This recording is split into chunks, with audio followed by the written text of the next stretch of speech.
Should be able to do that. Sorry, Slack is being weird. Where is Slack? I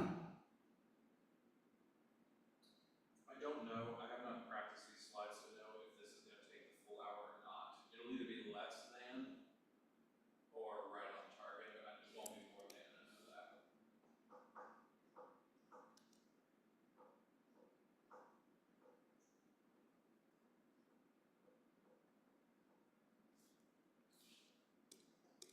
How's your back? It's doing better. Okay. Are you getting medication for it? Or? Okay. Lots of stuff.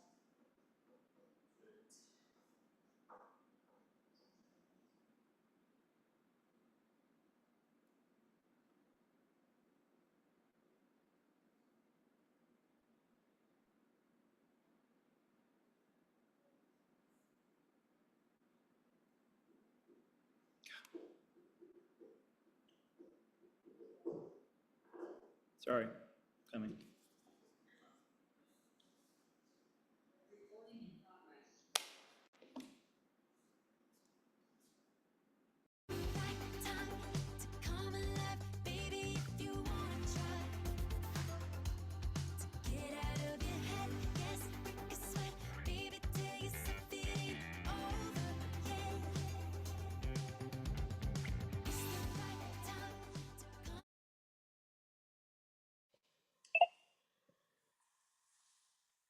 Well, good afternoon, everybody. At least it's afternoon where I am here in Atlanta, Georgia. My name is Patrick Irwin, and I am your curriculum director here at Growing Leaders, and we're excited to welcome you to this webinar. We're welcoming people from Michigan, Virginia, Indianapolis, Tennessee, all the way across the world, Norway, on the continent of Africa. We are everywhere right now, and I think part of it has to do with the subject that we're talking about. We are here to talk about the AI dilemma, and we're talking about how schools and organizations that work with students can best prepare students for the age of ChatGPT. This is not going to be about avoiding it altogether. It's going to be about teaching them how to use it, how to be good citizens of this digital world, because there is no avoiding AI, my friends. It's just not going to happen. So let's talk about how to best use it for the good of everybody. Now, before we get to the content, if you know anything about Growing Leaders, you know we love to have a little bit of fun. So, of course, we came up with a little activity / game / puzzle that we're going to play together. And you may just have an opportunity to win a prize. I don't know if it's Amazon or Starbucks or whatever we're going to give you, but get your typing fingers ready in the chat when it's time to go. So let me introduce the game. Actually, let's let it introduce itself.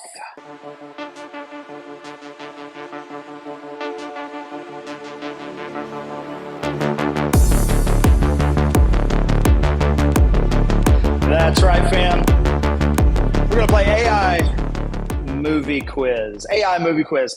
We're here to talk about this new age of AI, where it's part of our everyday lives. However, the idea of artificial intelligence has been around a long time. You can probably name several movies off the top of your head that have something to do with AI. This game is going to be a little bit different. We're going to use some audio, we're going to use some video, and we're going to use this fancy little AI chat bot that we brought here onto the screen. So the first thing I'm going to do is say, hey, what's going on, AI chat bot?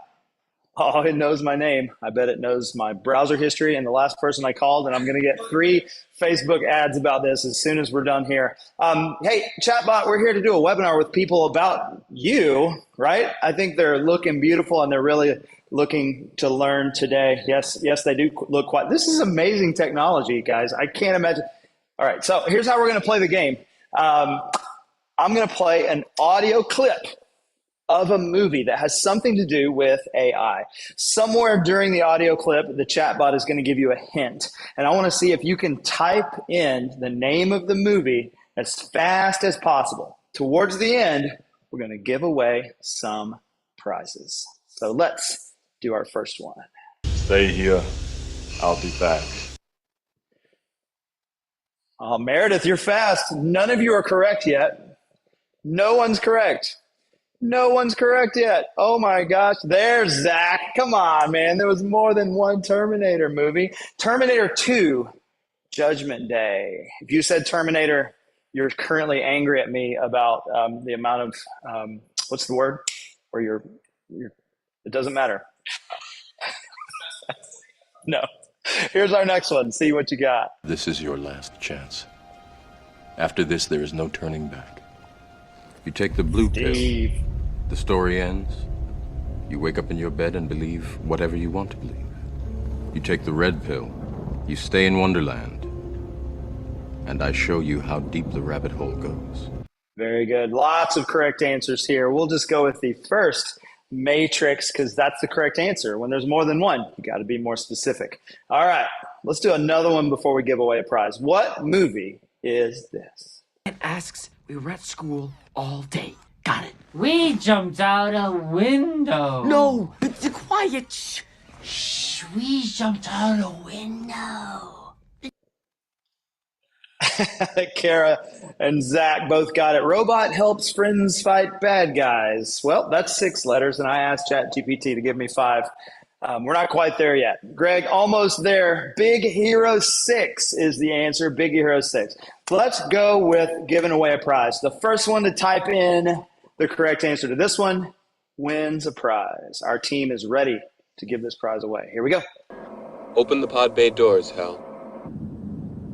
I'm sorry, Dave. I'm afraid I can't do that. Oh, lots of wrong answers. Jim Hale. I'll give it to Jim. Christina got the full title, though. 2001, A Space Odyssey. Dave is in the spaceship. HAL 9000 says, I'm not letting you in. This may be the first movie, at least the first well-known movie about an AI computer taking over. All right, prize is given away. I'm not deciding who gets the prize. Somebody else can do that. All right, here's another one. Let's do a prize here, too, because I'm a generous human, not artificial intelligence. Not intelligent either. Here we go. Hey, Pat, how about activating some kick butt video screens? Sure, Ben. How's this?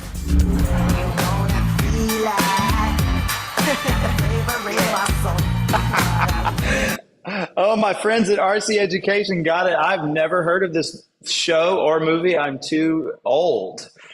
This one's a shout out to the millennials. Smart House came out when I was in college and didn't have time to watch movies, I think. So Smart House. Good job in the chat, y'all.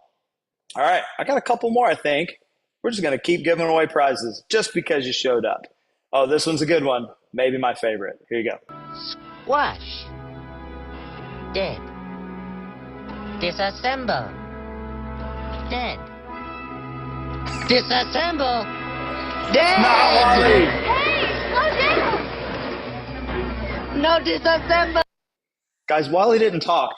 Christina, right.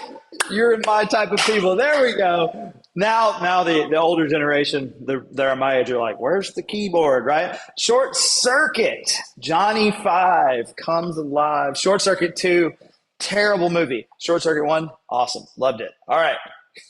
Wally. Wally's a good choice. Wally didn't talk, except he said Wally. All right, 2 more. What do we got on this one?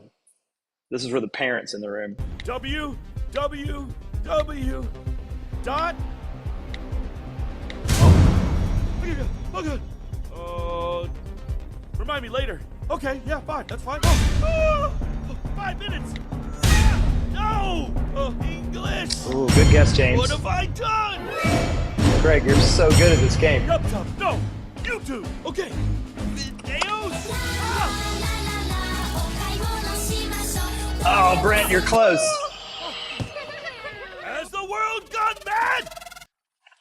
Yes! Right at the end, we got the right answer. That is Mitchell's versus the Machine. If you have not seen this movie, wait until the end of the webinar and then go watch it. It is hilarious. Good job, y'all. Good job. Last one. Let's see what you got. Now, this one's a throwback. A throwback to the 80s. Let's see if you can get it. We have liftoff.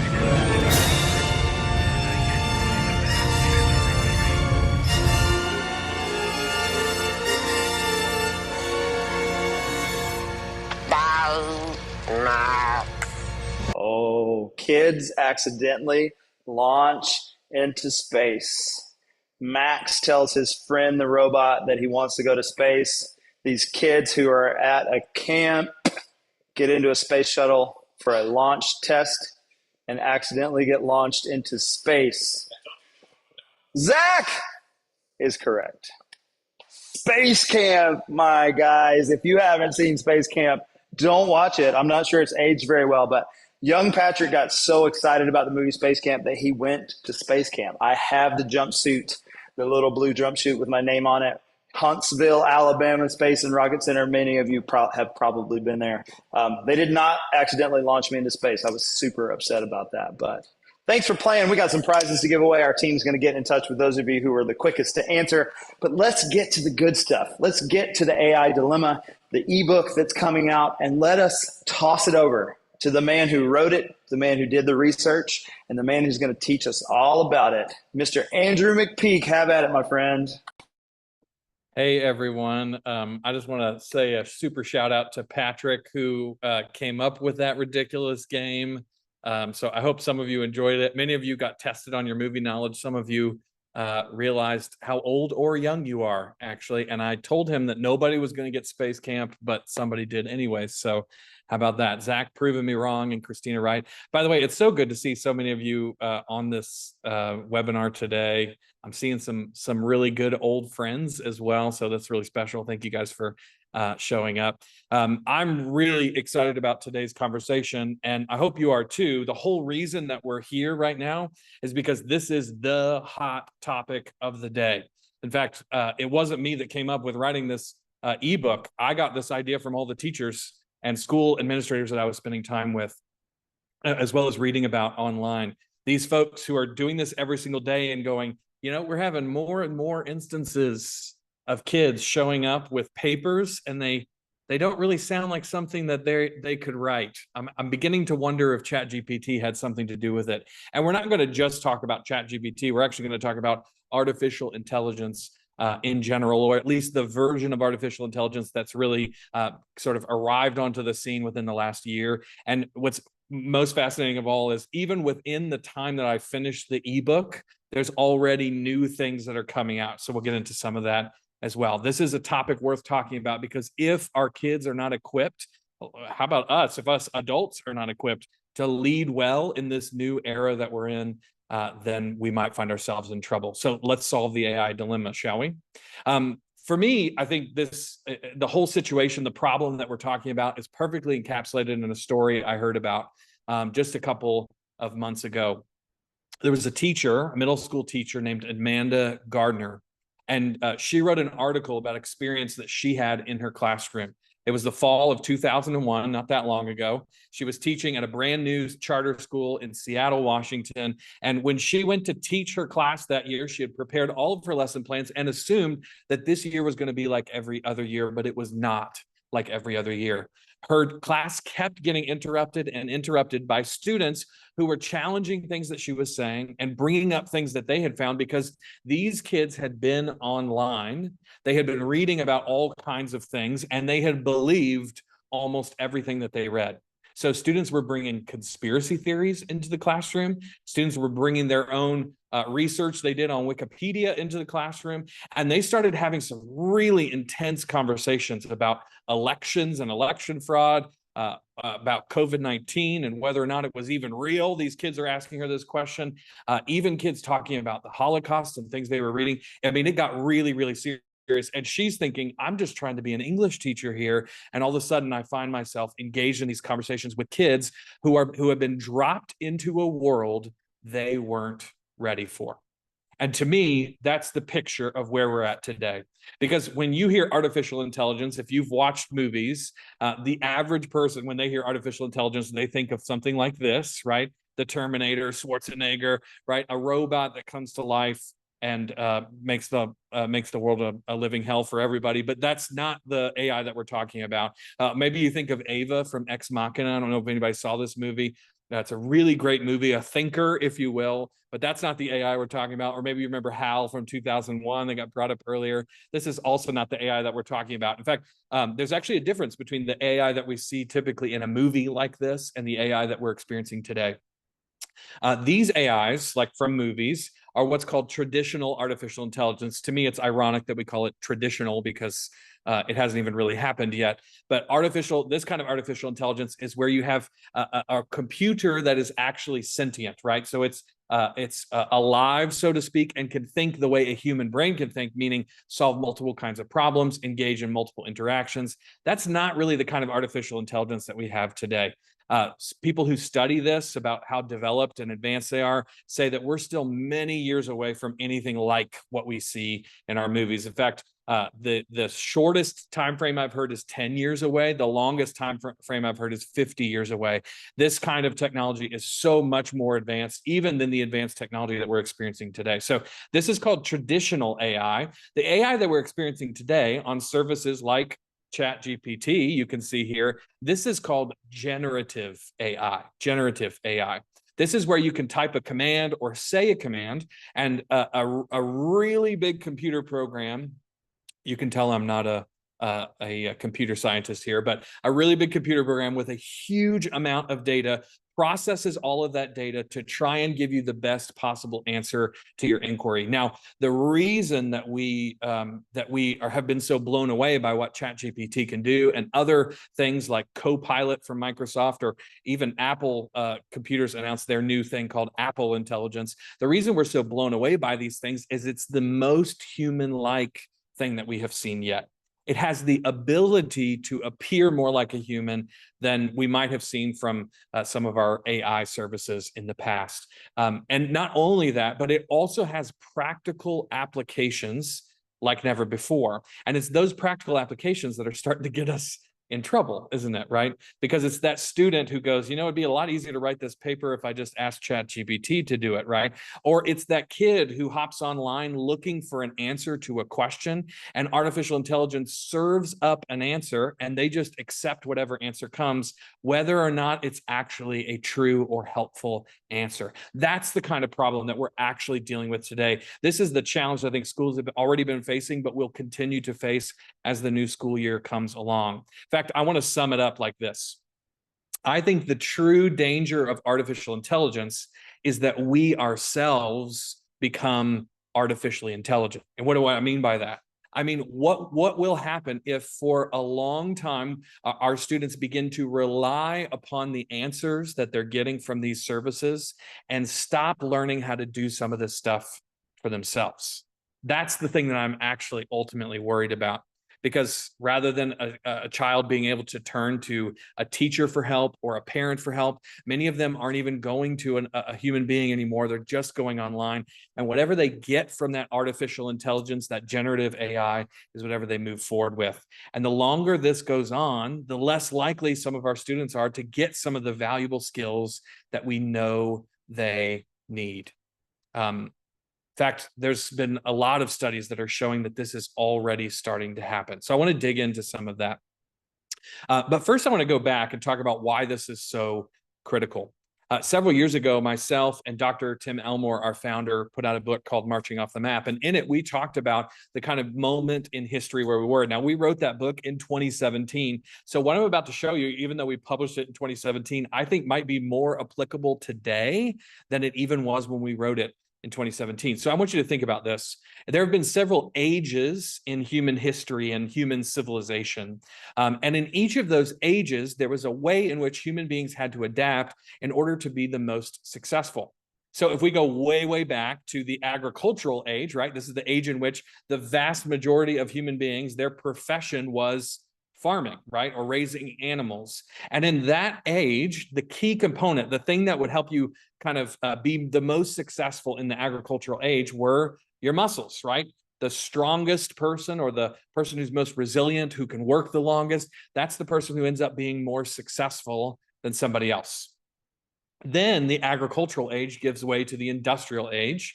And in the industrial age, it didn't really matter how strong you were, right? All of a sudden, the key to success was not your muscles, it was your machines, right? It was whoever built the most efficient, most effective machine, they were the ones who ended up becoming the most successful, even if they were weaker and more frail than the person they were competing against. And we moved in the 20th century from the industrial age to the information age, right? Once personal computers became a thing, especially once the internet came around, the thing that was most important, the thing that we brought to the table as human beings all of a sudden wasn't really about the quality of the machine. Everybody had a machine that could do the same things, right? In our personal computers. What helped certain people stick out was their minds, right? It was the information that they had in order to leverage that machine to do something that they couldn't. But folks, we're not in the information age anymore. In fact, we haven't been for probably a decade or two at this point. We are instead in the intelligence age. And services like ChatGPT and Apple Intelligence only make that even more apparent. In the intelligence age, it's not really about what you do with the computer. It's actually about what the computer can do for you, right?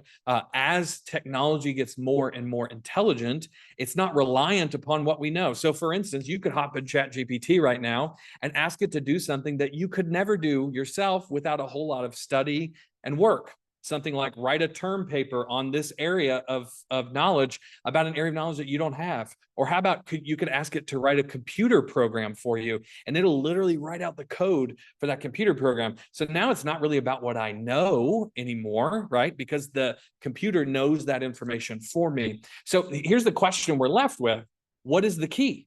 What's going to differentiate and make some people more successful than others in an age in which it doesn't really matter how much you know when you come to the table? Can I tell you what I think it is? And I think you can guess. It starts with an M. I actually think it is our morals. It's how we make decisions. It's what we do with the information that we have. So you could call it morals, you could call it critical thinking, you could call it ethics, but it's the thought that we put into how that technology is used. The creativity that we bring to the table, the questions that we're asking, and the ethical standards that we hold as we ask and implement those questions. This is the age in which we need to be asking, just because you can doesn't mean that you should. And I think there's a lot of kids out there, and I want to make that case, that are in the world of can and aren't really asking the question should, if that makes sense.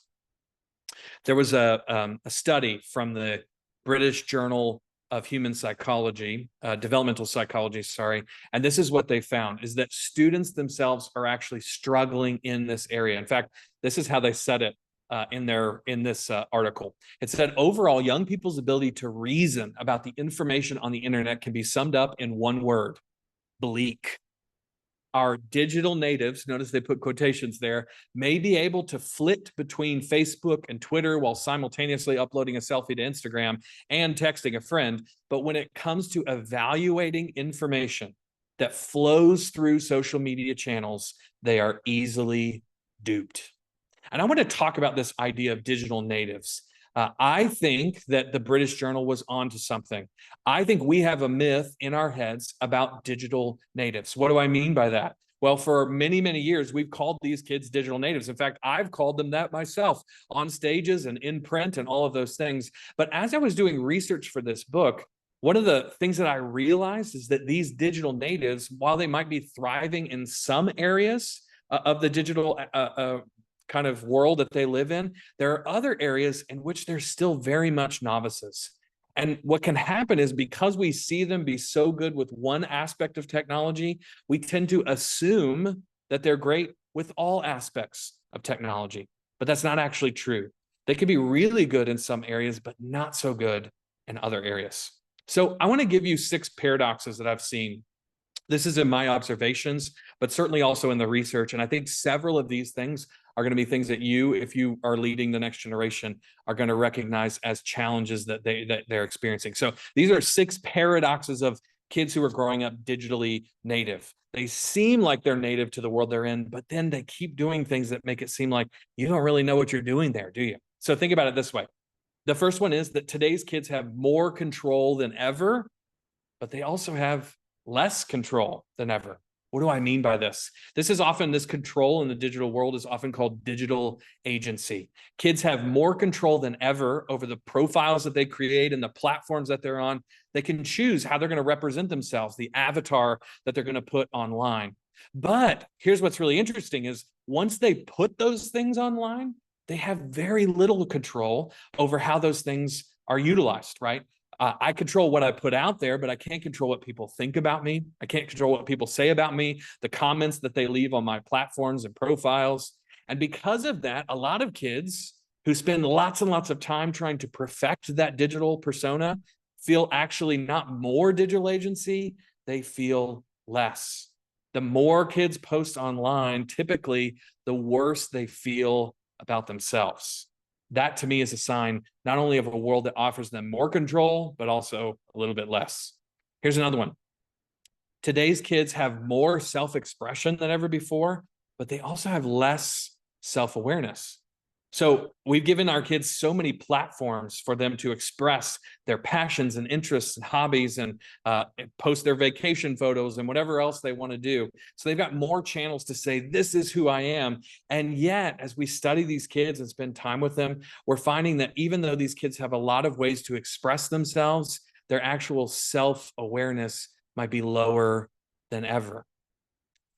So kids today who are thinking about who they are, their own passions and interests, they're often struggling. In fact, when you compare today's kids with previous generations, even though those previous generations were not offered the same avenues for self-expression, those previous generations possessed more self-confidence, more purpose. They expressed more feelings of purpose, and they felt more connected to the people around them.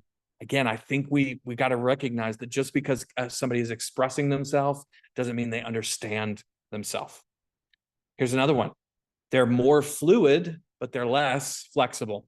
Now, fluidity, when you hear that term, typically people think of gender and sexuality, but fluidity applies in a lot of different ways. Think about all the different aspects of personality that kids can express today, right? I can get interested in any hobby, any topic, any book, any whatever, and I could probably go find a subreddit on Reddit in order to connect with that community.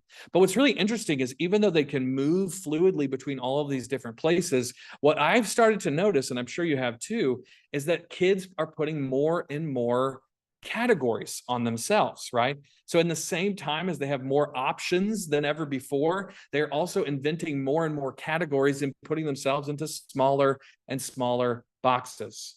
It's interesting to me that a generation that welcomes fluidity out loud is often very allergic to the ideas and the people who don't fit in their strict categories or in their strict definitions of fairness or moral rightness. So whatever that small category is, once they put themselves in there, they don't really welcome anything outside of that box. It's a really interesting paradox that we're seeing with kids today. How about this one? This is interesting. More digital prowess, but less digital practicality. This is one of the things that showed up most in my conversations with teachers, because teachers would say, yeah, they're digitally native. They're really good on that touchscreen device. They can move fluidly between those social media platforms. But then I ask them to do something on a regular computer with just like a regular task on a regular computer, and they don't have any clue how to do it. It's really interesting. They're really well-versed in the digital world, but they often are missing some practical skills. So think about this. How many times have you asked a student to do something like manage files, especially file names and file organizations on a computer? How about, naming files, evaluating different types of websites and applications, installing and using printers and other applications, or even casual computer maintenance, like keeping an operating system up to date. Oftentimes, it's the older generations who understand how to do those things even better than the younger generations who are quote unquote native in those areas. I'll never forget talking to a teacher who told me it's the weirdest thing. My kids send me their homework files and it just says unnamed file 1. It's like they didn't ever learn how to name a file before they sent it to me. So I just have a whole bunch of unnamed files that get sent to me for homework and I have no idea whose file is what. It's those simple, practical parts of technology that they're often missing because we just assume they know everything there is to know. Number 5, how about this? They have more productivity, but they're also less productive. What I mean by this is if you go to any app store on any phone, you will find a category of applications called productivity.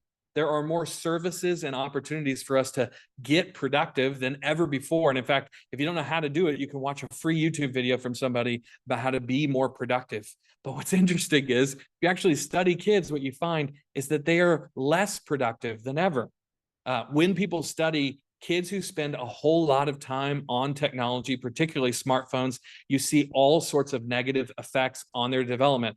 Things like reduced sleep, a lack of focus, spending less time with other friends, along with increases in addictive behaviors. Meaning that those devices that promise us to be more productive, well, the more time we spend on them, the less productive we actually are. Finally, they've created more content, but they're giving less consent. Now, what do I mean by this? These kids are posting thousands and thousands of things about themselves, often even before they hit the age of 18. But what they're not paying attention to, and what we adults need to help them pay attention to, is that fine print, where they click agree as they're hopping onto that digital platform, not really realizing what they actually just agreed to. Some people who study this call this your digital dossier.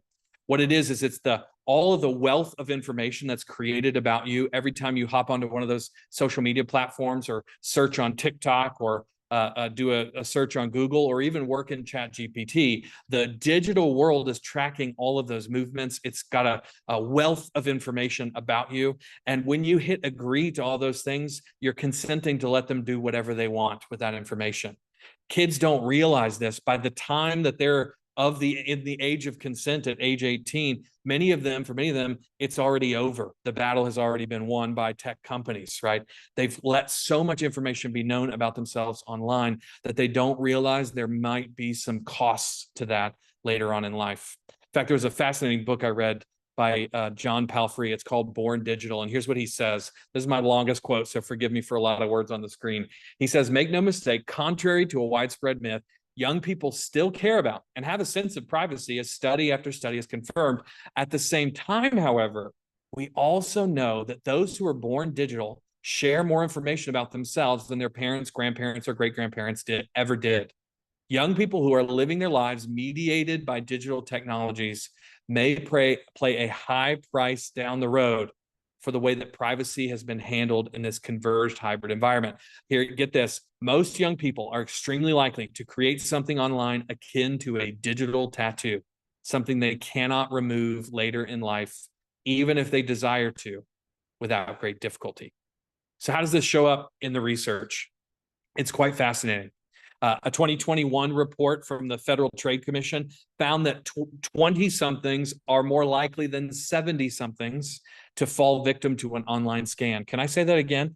20-somethings are actually more likely than 70-somethings to fall victim to an online scam, about 18% more likely. Another 2021 study found that adolescent brains, particularly those that are younger than like 16, 17 years old, are particularly vulnerable to unproven or even conspiratorial ideas. But the big one is this one. A 2016 Stanford study, they pulled together over 8,000 middle, high school, and college-age students, and here's what they found in their study. About 80% of the middle schoolers in their study believed that an advertisement labeled as sponsored content, it literally said sponsored content on there, was actually a news story. So even though it said sponsored content, they assumed it was news. Less than 20% of high schoolers in the survey questioned an otherwise obviously overinflated claim on social media. They were unable to recognize that thing was obviously a false claim, a lie. And then the college students, more than 60% of the college students in the study failed to notice the obvious political affiliation of an informational, you can see the quote unquote there, social media post, meaning that these people were obviously biased in what they were saying, but the students didn't recognize that the bias was there. In other words, they were getting information that was probably false or at least twisted, and they weren't able to recognize that that was happening. The evidence is right there in front of us, folks. I don't think these kids often know or don't feel equipped in order to lead. So where does that leave us as their adults? How do we lead well in this challenging situation? There was an article I read a couple of years ago by an amazing writer named Erica Berry. And she was talking about the world of technology, artificial intelligence, smart devices, all of that kind of stuff. And she, I think, put it quite succinctly. Here's what she says. If we're trying to prepare students for the messy, wider world, administrators need to put less energy into figuring out how to implement bans and more info into helping teenagers learn how to foster balance and focused while surrounded by the siren call of their devices. I love that term, sirens call of their devices, because that's exactly what's happening. This world of artificial intelligence is making an already addictive device even more so. And rather than banning it, which is just going to delay some of the challenges, what if instead we could foster them with some of the skills that they're going to need in order to thrive in this space? There's a really great story about that. And then we're going to take a really quick break here. But there was a young lady by the name of Logan Lane. She lives in New York City. By the way, her shirt, BPL, I Heart BPL, stands for the Brooklyn Public Library. She's a big reader now, but she didn't start off that way. Logan was one of those kids, one of those teenagers who grew up online. And in an interview, here's what she said about the world that she was a part of with social media, technology, and all of that stuff. She said, I became completely consumed. I couldn't not post a good picture, even if I had one. And I had this online persona of, I don't really care, but I actually did. I was definitely still watching everything. She got so addicted to the world that she was a part of that eventually she got burned out. She couldn't scroll past one more perfect picture, Instagram selfie, or any of that kind of stuff. And so she deleted the app. But she didn't just delete the app. A few weeks later, she decided to delete her phone. She actually put her phone into a shoebox and went into the family room and handed it to her parents and said, I don't want this thing anymore. In fact, a couple of days later, she said, I still kind of need to, get around. Could you guys get me one of those flip phones instead of one of those smartphones? So Logan decides, and this, by the way, happened during the pandemic. She decides, I'm going to be a flip phone girl now. I'm off the world of social media. I don't want to be a part of this. And she goes back to, during the summer, she finally gets back to school. And while she's walking through a school hallway, she runs into another girl who also has a flip phone. And they stop and they connect all of a sudden over the fact that both of them have actively chosen not to be in the smart device world.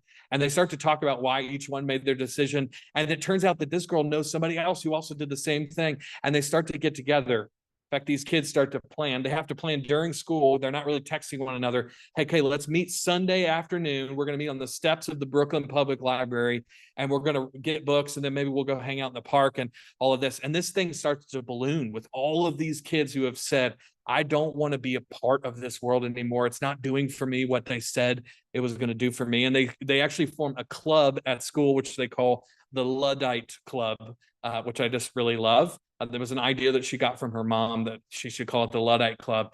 And the group that they have formed of kids who said, you know what, we need a better way than the world that we're in right now. This Luddite Club group of students developed a slogan for themselves, which they plaster all over their school and invite people to join them. Here's their motto.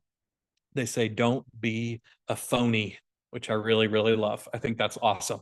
So what would it look like for us to help more kids who are just like Logan Lane discover a better way, a way to engage with their devices that's more powerful, more helpful, where this technology doesn't make us artificially intelligent, but instead becomes a tool that we can use or not use, that we feel free to walk away from in a moment's notice. We're going to go there, but I'm going to take a quick break and turn it back over to my friend Patrick, because he's going to talk to you about how to get your hands on this. Everything that we've talked about so far is actually a part of a new ebook that I just wrote, and he wants to talk to you about a couple other opportunities as well.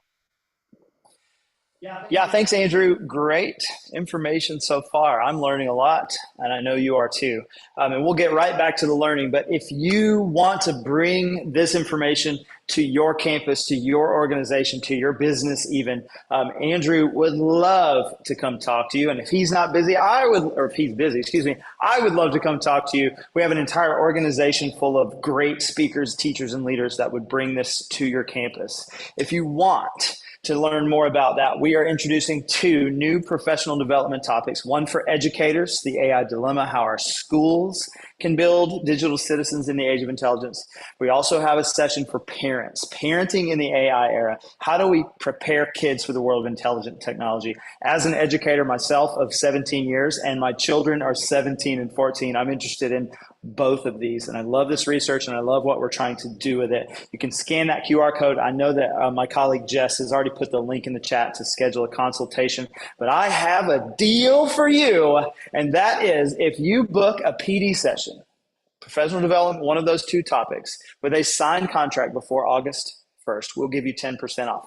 The event, the professional development can happen anytime. It can be in 2027, and we will bring a very different version of it, I bet.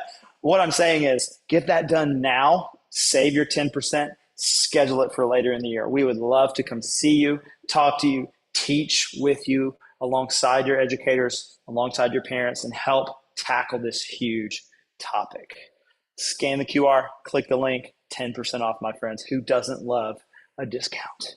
There's one more thing. We have several of our next generation leadership insiders here on this call. Maybe you don't know what that is. I'm about to tell you. Our next gen leadership insiders receive great content from us. We send out weekly emails, relevant articles, cutting edge reports, inspiring stories, exclusive deals, and more if you just sign up to be a Next Gen Leadership Insider. And if you sign up today, and if you're already a Leadership Insider, you know this, you can join us at the after party, y'all. The after party is happening in another room, in another Zoom. Andrew and I will be at a table. We will field your questions. We will talk to you. We will listen to your concerns. We will give you a digital shoulder to cry on. But if you click that link or check the chat, I think a link is being dropped in there. Become an insider today. When this webinar ends, you'll get an email that says the after party is starting. Get on the Zoom. We're waiting on you. It's going to be an awesome time.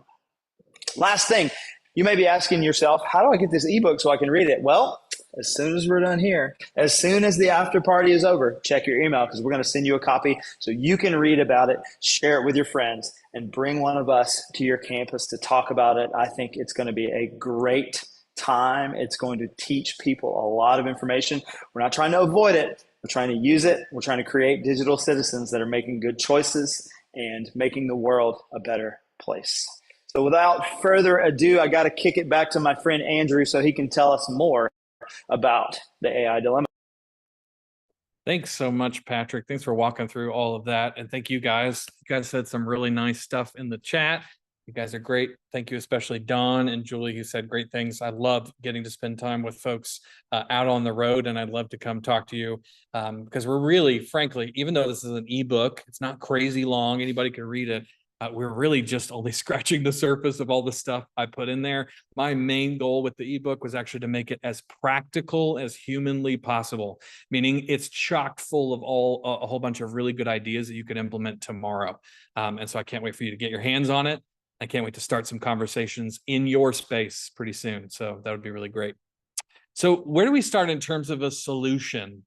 To me, I think, I kind of gave it away by talking about digital citizenship. I actually think digital citizenship is the answer to the AI dilemma. And of course, if you're not familiar with that term, digital citizenship, think of it like etiquette for the 21st century, okay? You might have actually attended an etiquette class as you were growing up, where you learned what side the fork goes on versus the spoon, and how to say politely and how to shake a hand and all of those kinds of things. Well, we need the same kind of instruction for kids today about their digital world. How do I become a responsible citizen of the digital world? That's really what digital citizenship is all about. But if I want to kind of illustrate why this is so important, I want to talk about an experience that I had when I was in high school. It actually started even my final years of elementary school and into middle school. But I came across a photo that epitomizes what I'm talking about that said, "I am this old."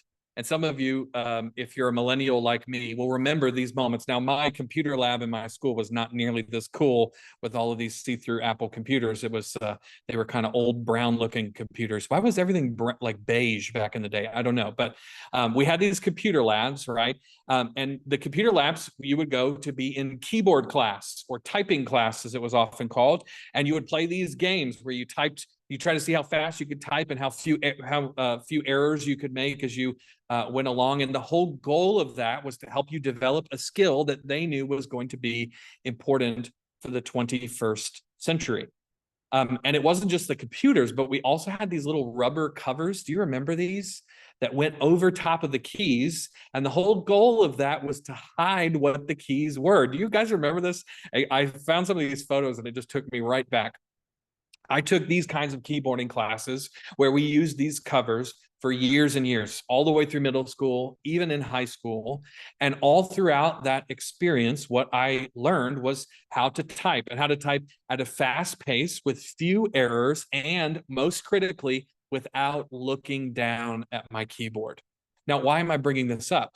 Because as I reflect back on my school experience, my K through 12 experience, I cannot think of a skill I learned in that era of time that I use as much as I use this skill. Meaning that what happened back in the late 90s and early 20s is that educators everywhere saw the direction that the world was going, and they stopped and they asked a really important question. If kids are going to spend more time on computers as adults than we did when we first became adults, if the majority of these kids are probably not going to go work in a factory, they're probably going to go work in a company somewhere, and those companies are going to require them to be on computers, and they're probably going to be doing computer stuff every single day, then maybe we should get them ready for that moment. And it's such a beautiful picture of what happens when educators look towards the future, see what might be happening, and hand students practical skills to be ready for that reality. I think we are in a very similar moment today. In the same way that we taught kids to use keyboards in the 90s and early 2000s, and we should still be doing that, by the way, that's an important skill. I think we need to do the same thing with digital citizenship. We need to recognize that how kids learn to interact online, whether that's interacting with other people and communicating in an emotionally intelligent way, or interacting with artificial technology, and learning what I can trust that comes from that and what I can't learn to trust. How do I figure out when somebody's trying to sell me something or lie to me about something versus when they're telling the truth? The kids need to develop digital citizenship skills. And what are those digital citizenship skills? Well, there are three, ladies and gentlemen, and that's what I want to spend the rest of our time together on. I'm going to go through these three pretty quickly, and then we're going to have to wrap up our time here. But if you get into that ebook, you will find that there's a whole lot of information about these three, as well as a lot of practical ideas for application of each one of them. But I think digital citizenship comes down to three essential skills. Skill number one is identity formation. Young people must possess a grounded sense of who they are before they are equipped and ready to step into those digital spaces. This is the biggest challenge with kids. And by the way, I'm using the term grounded here. That might help you think of electricity, or maybe you might think of therapy, perhaps. That's a term that might be used there. Another synonymous word here could be rooted, right? But it's that idea of that young person who is has their feet so solidly planted on the ground that even when contrary moments come along, it can't blow them away. It can't knock them down. That grounded sense of who they are allows them to stay solid, even as the world around them is swirling. David Brooks, who is an excellent author, written a number of great books. He said this in his book, A Road to Character, which is a fantastic book I would recommend to all of you. He said, people can only understand themselves by looking at forces that transcend themselves. We have this idea, I think, a lot of times that all kids really need to do is just look inside of you and you'll find everything that you need. To a degree, that can be helpful, like learning my own strengths and personality and some of those things. But students also need to figure out what is it that's in the outside world that they really care about, that they look to, that's important to them. That is the thing that actually can help them become rooted in their identity. So what are we talking about? We're talking about values. We're talking about passions. By the way, passion means to suffer. So really, passions are things that I care about so much I'm willing to suffer for.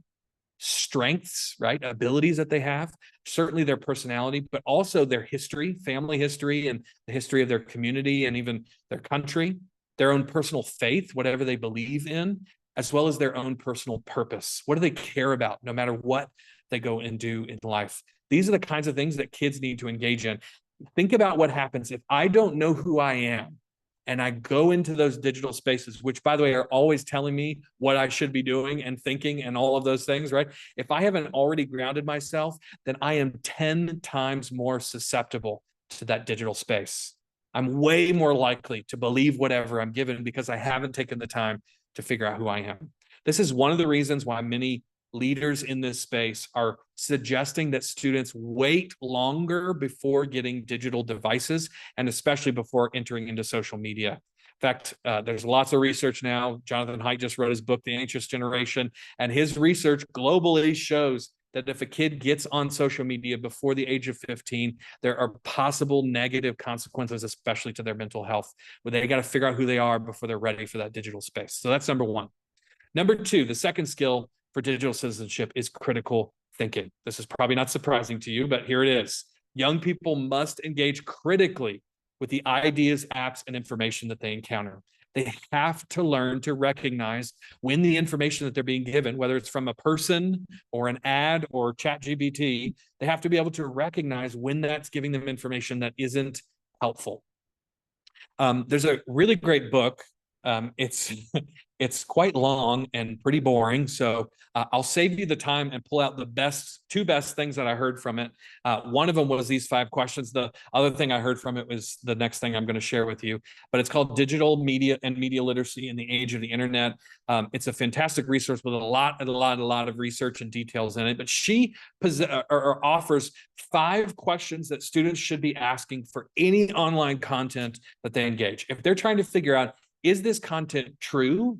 Is it helpful for me? And should I actually act on it? She suggests 5 key questions they should be asking.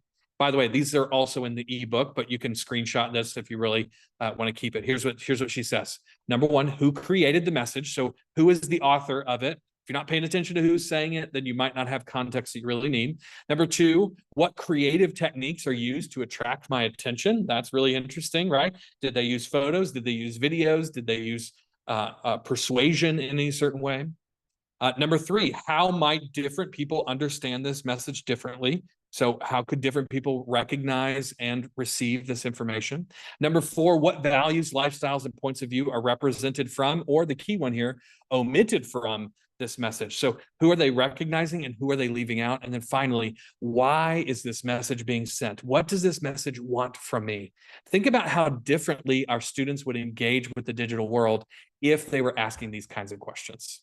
I think this is exactly the kinds of things we got to be training students to do. Finally, the third skill that's important for digital citizens is impulse control. Now, we need impulse control in our daily life, right? So we don't just eat every donut put in front of us, but this is especially important in the technological world as well. Young people must learn to triangulate information to make sure they have the truth. The impulses that I'm talking about are impulses that allow students to do one Google search or one AI question, receive some information and go, that must be the truth, and I move on. I think we got to control our impulses on that thing, folks. We got to slow down and ask, is this really the truth? And can I find some other places that can confirm this idea? That's the idea of triangulating comes from. If there's anybody on here who has a past history of journalism, you will be familiar with this term. Triangulation is like this. Journalists triangulate their information, which means that they're always confirming information by at least 3 different reputable sources before they put it in print. I think this is a great suggestion for our kids too. When they get a piece of information, can they confirm that that's actually true by going to a couple of different places? We certainly try to do this at Growing Leaders before we report out data on emerging generations. And I think students probably should learn to do this as well. So that's it. Those are the 3 digital citizenship skills that we've got to teach. If you're looking for some practical ways to actually give them to you or to actually pass them to your students, I've given you a few ideas of how to begin that. You will find the rest inside of that ebook, The AI Dilemma. In fact, folks, I ended this ebook with a chapter that's just called, I called it Ideas for Engaging AI in Your Classroom. And it's literally got ideas for both policies as well as practices that you can implement. And I literally filled it dozens or almost a dozen pages with ideas and information and all of that, things that you can do literally tomorrow. I think you're going to enjoy that ebook. And I would certainly love to talk about this content in your space as well. But I just want to say for me, thank you so much for joining today's webinar, for being interested in this topic, and for your passion for the emerging generation. They truly are our future, quite literally, right? And so we've got to engage the needs that they have today. This is one of the biggest ones. So thank you guys again so much for letting me share with you. I can't wait for this book to get in your hands. And I can't wait, hopefully, to come to a school near you pretty soon. Patrick, take it away. Yes, sir. Back to me. Thanks, Andrew. Can't wait for folks to read this. I just want to remind everybody that we would love to come to your school, your organization, your business, your church, wherever you got people, and present one of two or both of these professional development topics. For educators, the AI dilemma, what can we do in schools? For parents, parenting in the AI era, what can we do at home? Scan that QR code to set up an appointment to talk to Jess or Alex or Palmer about getting one of us to come to your school or not your home. That would be strange, but I guess we can come to your home if you want to pay for it. No big deal. Send us your address. But they will also put that in the chat. Reminder, if you do this and sign the agreement before August 1st, we will give you 10% off. The event can be whenever. Just get the deal done by August 1st. And we're about to head to the after party, and we hope that you will too. If you scan that QR code or check out the link in the chat, we will see you over at the after party. If you're already an insider, you will get an email if you haven't already as soon as this ends to check out the after party Zoom. We will see you there. Bring your questions, bring your comments, bring your concerns, bring your accolades and affirmations, whatever that is. There will not be a game in the after party. I'm sad to report. It will just be a conversation. So we'll see you there. Thank you for joining us for today's webinar, The AI Dilemma, How Schools Can Best Prepare Students for the Age of ChatGPT. My name is Patrick Irwin. His name is Andrew McPeak. You've seen our team in the chat, and we're here to serve you. Thank you, and we'll see you at the party.